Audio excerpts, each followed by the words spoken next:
해보는 교회 성도님들 안녕하세요. 오늘부터 이 일리노이주부터 시카고의 코비드 이 단계가 이제 4단계로 넘어간다고 하죠. 이제 식당 안에서도 식사를 할 수 있고 또 50명 이내의 모임도 가능해졌다고 하는데요.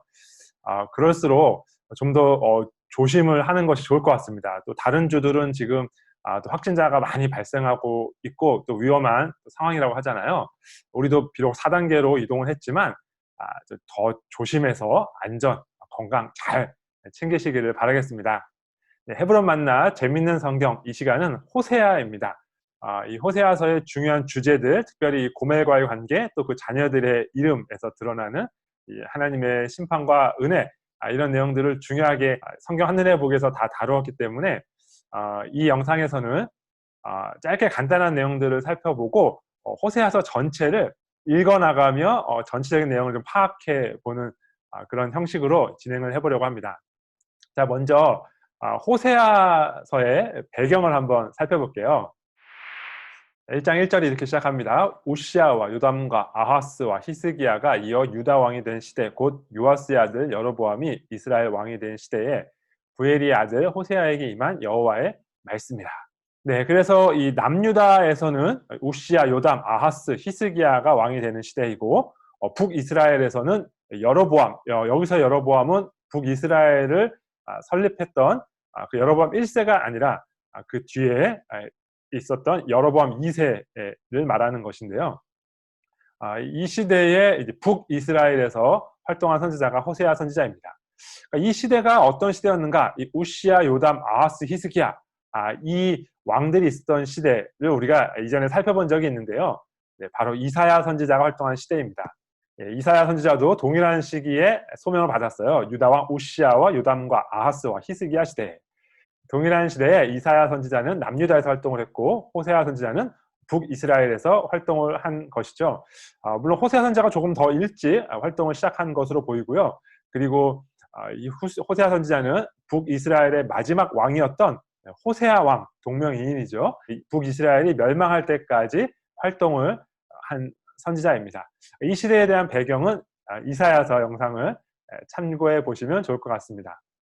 호세아서를 전체적으로 이렇게 구분해 볼 수 있겠습니다. 1장부터 3장, 4장부터 11장, 12장부터 14장까지.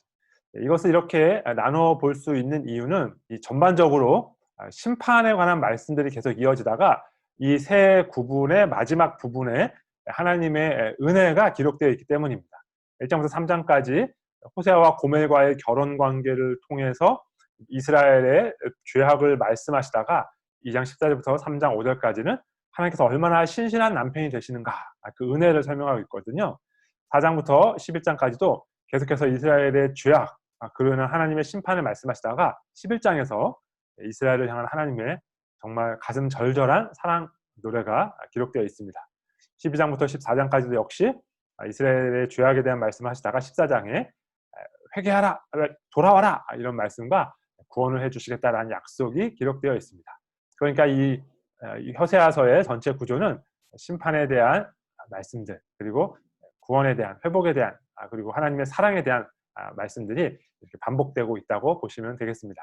네, 이제 간단하게 호세아의 배경과 또 호세아서의 구조에 대해서 한번 살펴보았습니다. 이 전체적으로 호세아서를 쭉 중요한 내용들을 읽어가면서 이 구조 속에 있는 하나님의 메시지를 말씀을 통해서 확인해 보려고 하는데요. 우선 먼저 1장부터 3장까지의 말씀을 한번 보도록 하겠습니다. 그런데 1장부터 3장까지의 중요한 내용이었던 이 호세아와 고멜과의 결혼 이야기를 우리가 성경 한눈에 보기에서 이미 충분히 다루었기 때문에 그 앞부분 이스라엘의 죄악에 대한 말씀, 또 심판에 대한 말씀은 넘어가고 그 뒷부분 하나님의 은혜와 사랑이 기록되어 있는 부분 한번 읽어보도록 하겠습니다. 그러므로 보라, 내가 그를 타일러 거친 들로 데리고 가서 말로 위로하고 거기서 비로소 그의 포도원을 그에게 주고 악월 골짜기로 소망의 문을 삼아주리니 그가 거기서 응대하기를 어렸을 때와 애굽 땅에서 올라오던 날과 같이 하리라. 아멘. 특별히 이 구절이 눈에 띕니다. 악월 골짜기로 소망의 문을 삼아주리니. 악월 골짜기는 너무나 익숙한 지명이죠.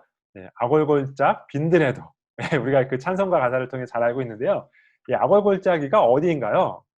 이스라엘 백성들이 여리고 성을 함락한 뒤에 그다음에 이제 아이성을 이제 점령하러 갔는데 이 아간의 범죄함 때문에 실패하게 되죠.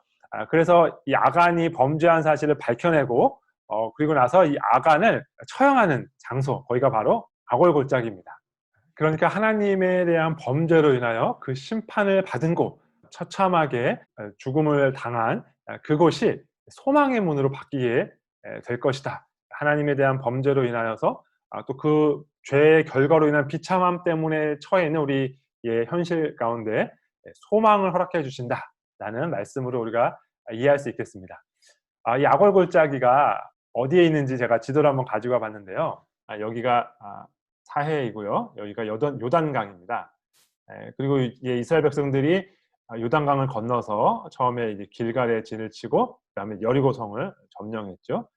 그리고 나서 갔던 곳이 여기 있는 베델이라고 써 있는 곳 바로 오른쪽에 있는 이 지금 글자는 겹쳐서 잘 안 보입니다만 여기 바로 아이성입니다. 그래서 이 실패의 원인을 제공했던 아간을 처형한 곳이 바로 옆에 있는 아골 골짜기입니다. 잘 안 보이실까 봐 제가 한번 확대해 봤어요. 여기가 이제 여리고 성이에요. 성읍이죠. 그러니까 이렇게 사람들이 많이 살고 있는 표시가 나오죠. 아골 골짜기가 바로 요 골짜기입니다.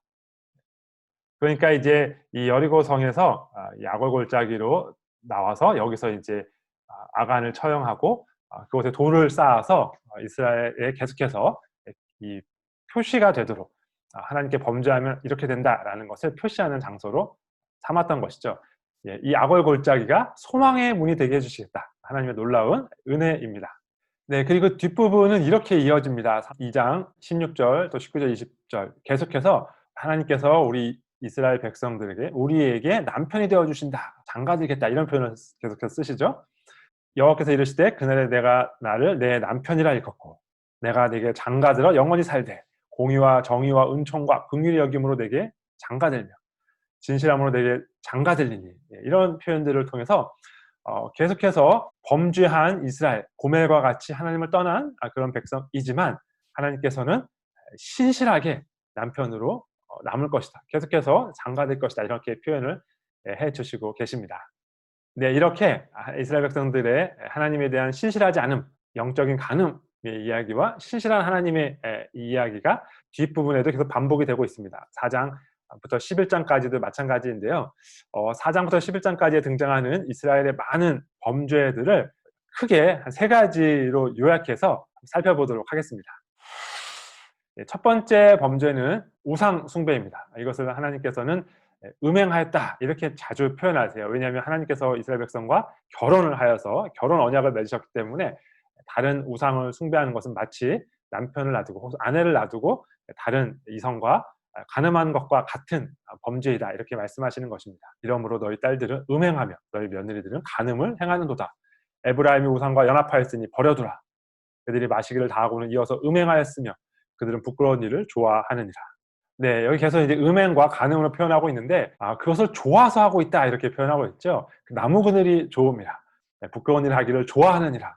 그러니까 우리의 육체가 우리의 육신이 우리의 옛사람이 가만히 있을 때에는 그렇게 음행하는 것을 좋아하는 그런 본성을 가지고 있다는 것을 말해주고 있습니다. 우리가 성령으로 새롭게 될 때에만 우리의 좋아하는 방향성이 바뀌게 되는 것이죠. 두 번째 범죄는 하나님을 의지하지 않고 다른 이방 나라들을 의지하는 것입니다. 에브라임이 자기의 병을 깨달으며 유다가 자기의 상처를 깨달았고 에브라임은 아수르로 가서 야렙 왕에게 사람을 보내었으나 에브라임은 어리석은 비둘기같이 지혜가 없어서 애굽을 향하여 부르짖으며 아수르로 가는도다. 구약 성경에서 에브라임이라고 하면 북이스라엘 전체를 지칭하는 대명사의 역할을 하는 것이에요. 그런데 이 이사야 선지자를 볼 때도 우리가 보았습니다만 이 호세아 선지자 때에도 아주 이 강대국들의 역학관계가 아주 다이나믹하게 돌아가던 때였습니다. 그런 주변 나라들의 위협 가운데 하나님께서는 계속해서 하나님을 의지해라 라고 말씀하시는데 하나님을 의지하지 않고 주변 나라들을 의지했죠. 우리가 이사야 선지서를 보았을 때도 그때 왕이었던 아하스 왕이 하나님을 의지하라는 명령에 순종하지 않고 아수르를 의지했다가 결국 아수르로부터 나중에 공격받는 모습을 보게 되었잖아요. 오늘날 우리에게 적용하면 하나님을 의지하지 않고 우리가 의지하는 것이 무엇인가 생각해 보면 좋겠죠. 세 번째 범죄는 하나님을 아는 지식이 없기 때문에 인애를 실행하지 않았다는 것입니다. 이스라엘 자손들아 여호와의 말씀을 들으라. 여호와께서 이 땅 주민과 논쟁하시나니 이 땅에는 진실도 없고 인애도 없고 하나님을 아는 지식도 없고, 하나님을 아는 지식이 없기 때문에 그 결과로 무슨 일이 생겼냐면 인애가 없다, 이렇게 말하고 있습니다. 인애는 담임 목사님께서 자주 강조하시는 헤세드의 번역이에요. 헤세드, 정말 힘이 없는 연약한 자에게 베푸는 그런 대가 없는 사랑, 바로 헤세드라고 했잖아요. 그런데 이웃들에게 헤세드를 전혀 베풀지 않는다는 것입니다. 그 원인을 무엇이라고 하냐면 지식이 없기 때문이다, 이렇게 말씀하고 있어요. 내 백성이 지식이 없으므로 망하는도다. 내가 지식을 버렸으니 나도 너를 버려 내 제사장이 되지 못하게 할 것이요, 내가 내 하나님의 율법을 잊었으니 나도 내 자녀들을 잊어버리리라. 지식이 없으므로, 잊어버렸으므로, 그래서 그러한 범죄를 저지르게 되었기 때문에 이 문제를 해결하는 방법이 무엇이겠습니까? 지식을 다시 찾고 구하고 얻는 것이죠. 자, 그래서 북이스라엘 백성들이 이렇게 선포하며 지식을 구하려고 합니다. 그러므로 우리가 여호와를 알자, 힘써 여호와를 알자. 그에 나타나시면 새벽빛같이 어김없나니 비와 같이 땅을 적시는 늦은 비와 같이 우리에게 임하시리라 하니라. 아멘. 너무나 귀한 회개의 문장이죠. 그래서 이 문장만 보면 정말 아멘이 절로 나오는 문장입니다. 여호와를 알자, 힘써 여호와를 알자. 그런데 대다수의 구약 학자들은 이 회개의 기도가 진실된 회개의 기도가 아니다라고 생각합니다. 만약에 호세아서를 문맥에서 떨어뜨려서 이 6장 1절부터 3절까지를 보면 아주 훌륭한 회개의 기도가 됩니다. 그런데 이것이 이제 문맥을 고려하여 문맥 안에 위치된 그런 문장이라고 한다면, 그러면 이 회개문은 진실된 회개문이라고 볼 수 없다. 이것이 성경학자들의 생각입니다. 왜냐하면 이 바로 이어지는 말씀 때문에 그렇습니다. 이렇게 하나님의 심정이 이렇게 표현되고 있어요. 에브라임아, 내가 내게 어떻게 하랴? 유다야, 내가 내게 어떻게 하랴? 너희의 인애가 아침 구름이나 쉬 없어지는 이슬 같도다. 6장 6절입니다. 나는 인애를 원하고 제사를 원하지 아니하며 범죄보다 하나님을 아는 것을 원하노라. 하나님 아는 것을 원해요. 그래서 이스라엘 백성도 하나님을 힘써 알자라고 했잖아요. 그런데 그렇게 하나님을 힘써 알자라고 해놓고서는 바로 이어서 인애가 이슬같이 없어져버리는 그들의 모습을 보인다라는 것입니다. 이것이 무엇을 말하는 것일까요?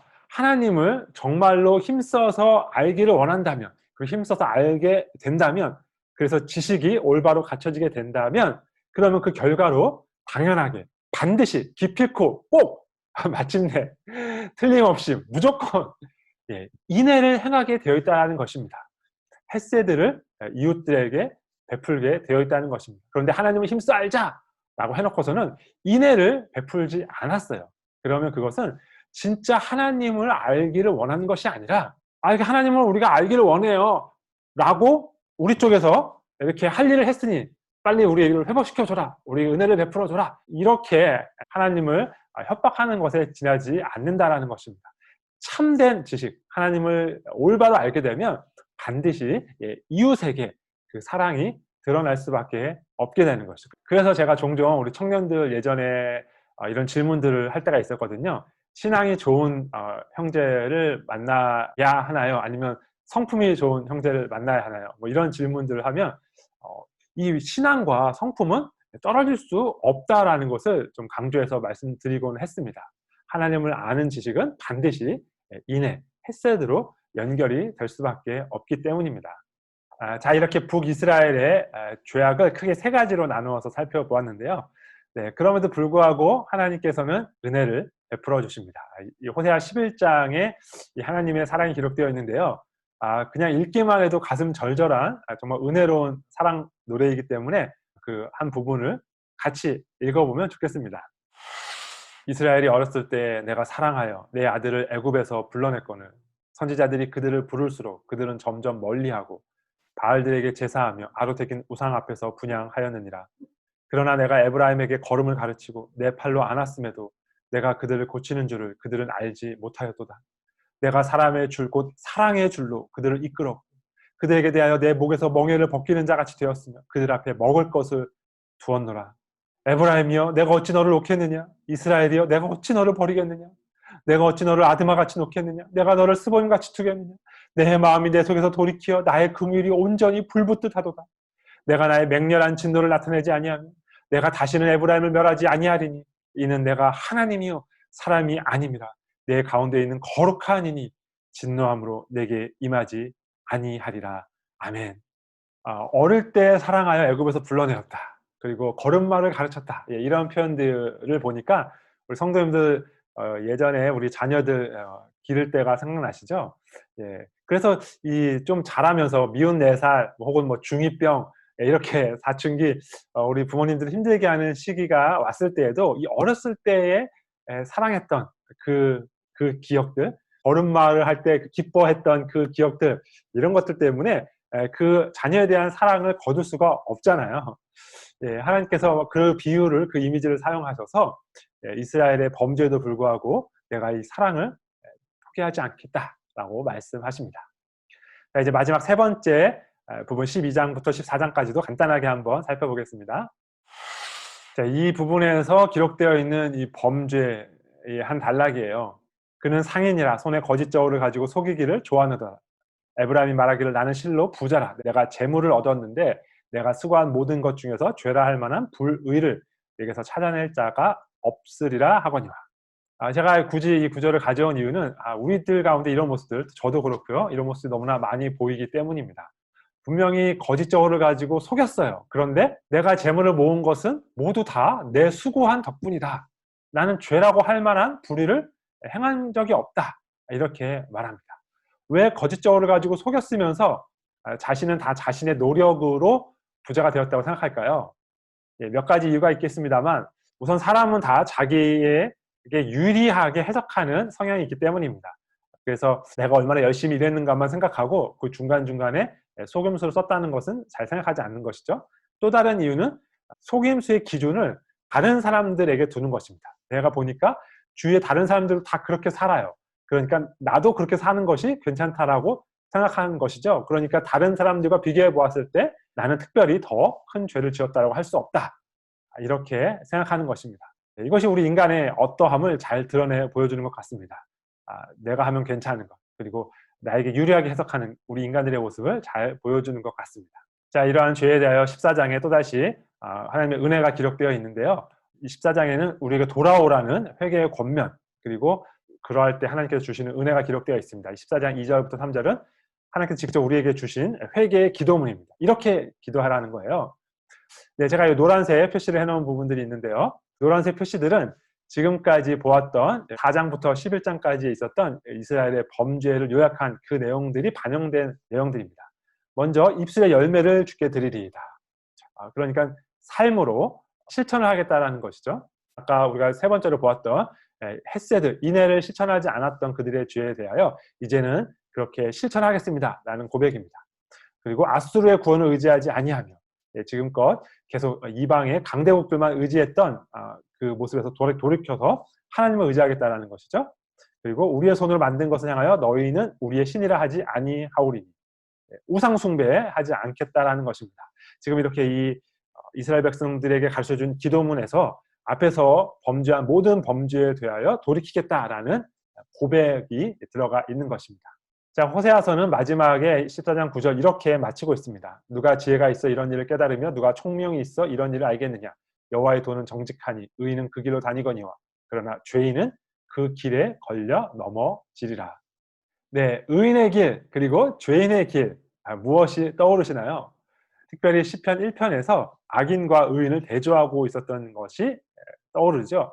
매우 비슷하게 호세아서도 이렇게 마치고 있습니다. 악인의 길과 의인의 길, 우리에게 어느 길을 선택할 것이냐고 묻고 있는 것이죠. 호세아서를 생각하시며 하나님의 그 큰 사랑, 나의 큰 죄악에도 불구하고 우리를 품어주시는 그 하나님의 큰 사랑을 깊이 묵상하며 의인의 길을 선택해 나가는 오늘 하루 되시기를 소원합니다. 오늘의 헤브론 만나 여기까지입니다. 감사합니다.